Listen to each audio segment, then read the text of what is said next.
Today I'm going to talk about PC being the middle ground. Game publishers want to release their games on the most platforms to get their games to the most amount of people. This increases the amount of profits that they can make from releasing one product.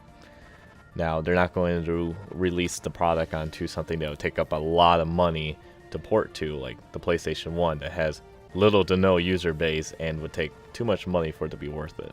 One company that's big about porting their games to as many platforms as possible is Activision, that had Call of Duty on the DS up to like Black Ops, and had Black Ops 3 come out on the PS3 and the 360, but only in the multiplayer because of the cost to port over the single player. The PC is a great platform to port games over because there is no cost to port it over before you even doing development. Sony and Microsoft make you pay to license the game out onto their console, but with PC you can put it on your own platform, put it on Steam, take a cut, or do whatever you want. Many indie developers even have their games on their website, like Factorio, but that's coming to Steam soon, I think February 25th. A few reasons why a game would be exclusive to a console is because the company is a first-party developer or publisher. That's when they're owned by Sony, Microsoft, or Nintendo, and they only develop for that platform. Or they could strike up a deal where Sony will help pay for the development or have less of a licensing fee for the game to come out on that console. But what we've seen in the industry lately is that a game will come exclusively to one of the consoles and it will be released on the PC. What I believe is happening is the publishers are trying to make deals with Sony and Microsoft where they will pay for the game to come out on their console exclusively or have less of a licensing fee, whatever they do.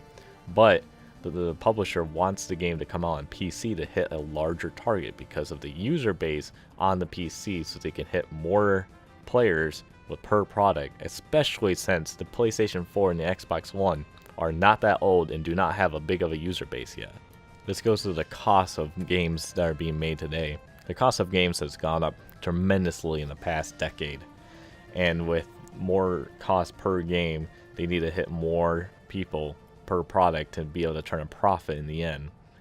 And so I think another reason why they choose PC as another platform to come out on is because the low cost of making a game being available on PC. With consoles, there's certain walls you have to get around. The newer consoles aren't as hard as the older ones to develop for, but the PC has been the same for many years, and many developers have it down to the metal on how to get things done on it.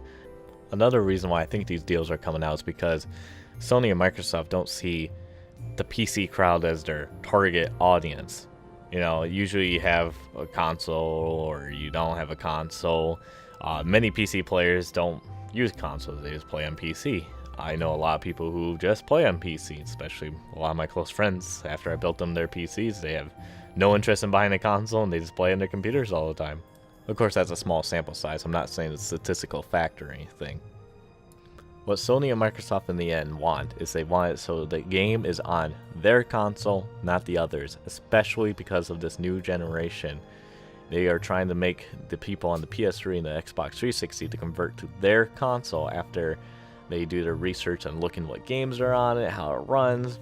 Sony's got the upper hand with the better hardware and the better running games, and they're trying to make it look like the Xbox does not have the games that the console player wants.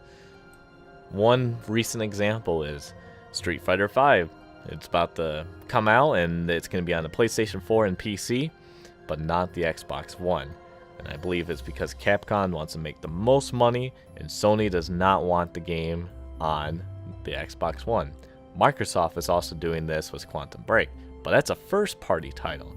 But I think they're trying to do a different type of strategy with Windows 10 and the Xbox console. Currently, there are a couple rumors that a couple Forza games and Gears of War 4 will be coming on PC also.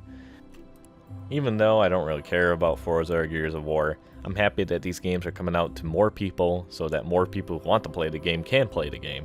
I want all games to be on all platforms that it can be, but sometimes money, time, people are an issue and there's scarcity and we can't do it. I like video games and I like when other people can play video games. I'm not the type of person that will be like, oh yeah, they didn't get that video game, that's good because then I have it and I can show off my e-peen because I have a game on my machine and not theirs. I'm not very happy that these type of deals happen where we get Street Fighter 5, but the Xbox people don't get Street Fighter 5. I'm happy that the deal ended up that the PC gets the platform, because then I'll be able to play it if I want to. But in the end, some people get screwed out of the deal. But the companies need to show why you should buy their box, be it recording features, multimedia features, connectivity features, whatever, and releasing some games on only their platform. They're going to do whatever they can to make it so you give them the money, you pay into their product, and you pay into the products that get licensed to their console. They're going to do whatever they can to get your money, and that's how these deals come. And like always, thank you for coming to my channel and watching my video.